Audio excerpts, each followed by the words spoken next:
this where Udoka comes in, Jeff? I mean, is this where? I mean, absolutely. You know, it's the biggest question mark on this. Not the X factor is the new coach. I mean, this is his. No matter what everybody says about praising him, it's his first rodeo as the head man in a market. It's a very different market than the one that he's used to, but anyway, that's not. Yes, it is where he comes in and where he's going to have to solve it. And, I mean, the home opener, guys, they were dead-ass team. In the home opener, they were a dead-ass team.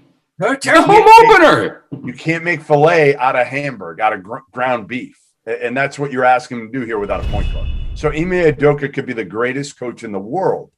But to me, if you don't have a high-level point guard in this league, especially with Jaylen Brown and Jason Tatum, I don't know if it matters. Yes, can you get to it like 4 or 5 seed? Maybe. I mean, they could also be in that 10th spot, and it wouldn't surprise me this year in the play-in.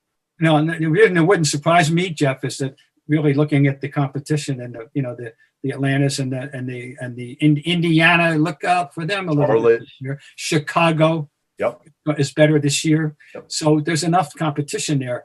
And of course, and New York, and we know that already. So that's the reason. It's the competition is better, I think, and East is definitely upgraded. Well, I'll tell you, if I'm Wick, and I go to Brad and I say, listen, dude, okay, you're the guy here.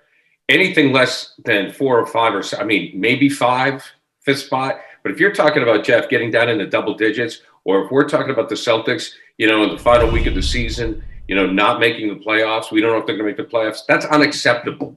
That has to be unacceptable. So prior to the trade deadline, you talk about getting a point guard, and maybe that's going to be the big discussion. Now you have Marcus Smart. God forbid, Bob, don't want him to leave. But I mean, is Marcus? Do they have the chips to get that point guard?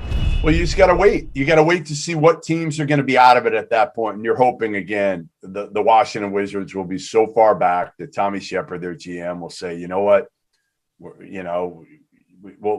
do something with Beal at this point. We'll do something with Beal and move him, or, there'll be another star that's, disenchanted with his situation, and the team will be that's what you got to wait for at this point. You got tradable deals with Smart and Robert Williams. So you'll see what you can do. But this team right now looks as mediocre can look. It's so frustrating. I mean, it's just, I find it so frustrating. I mean, it's just, I'll wear my heart on my sleeve for a minute, is that all of a sudden we had Kyrie and I thought, the pack. And you know something, Bob Bryant? The worst thing in sports, Bob Bryant, is being a mediocre NBA team. It sucks because you can't get a high draft pick and you're stuck there forever. Being the Wizards for the last 30 years. Oh, Jesus. Shoot me now. Okay. I can't take it. Guys, any final thoughts on the Celtics?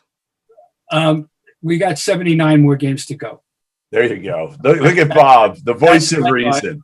I'm trying to, withhold judgment there. Yes. Okay. On a final note, as we change gears, it's a sad weekend for all of us in the media business, and we just want to say that we know a lot of Celtic fans. We're well aware who Bob Neumeier was. A lot of national fans were aware of Bob Neumeier through his work with obvious horse racing, the Olympics, and the NHL. And Jeff, I'll start with you, and then I'll ask Bob to finish. Last night, I was talking to Chad Finn of the Globe. I talked to Dan Shaughnessy, and I will just summarize, because I worked with Bob, and who passed away Saturday night. I worked with Bob at both WBZ TV, and I didn't realize it at the time. He never took himself seriously. He took his job seriously. I don't think I worked with a more accomplished person when it came to versatility. And, there are certainly people that we all know who have done one thing and been great at it, right? I mean, Bob Ryan is in the Hall of Fame for basketball. I mean, he is one of the premier basketball minds in the world, period. Neumeier did horse racing, interviewed Usain Bolt after he broke the record at the Olympics, did NHL hockey, play-by-play for the Bruins, okay? Broke the Reggie Lewis death story. I don't know if there was a more accomplished or diverse talent in our business. Yeah, I remember I interned at Channel 4 back when I was in college and watching, Bob Lobel, Bob Neumeier, Alan Miller was the producer. I mean, it was like a who's who. It was, Oh, yeah. and I was starstruck. But the one thing I always remembered about Neumeier was his preparation. It was ridiculous. Like that dude could write. He was great on camera, but he was so prepared. I kind of learned that, honestly, like the work ethic part of it and the preparation from watching Bob Neumeier. And then as I got older, seeing him at different events and everything like that. And I wasn't close with him by any means, but just the respect that I had, and I think everybody else in Boston, and even those, and again, nationally, that followed him from, his work with horse racing and hockey. He'll be missed. He'll be missed. He was like a generational talent in terms of everything that he was able to do here in Boston.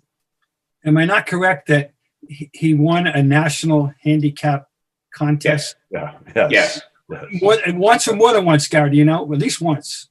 Yes. So his horse racing expertise was as enormous. And that's why he was a valued employee by NBC because of this.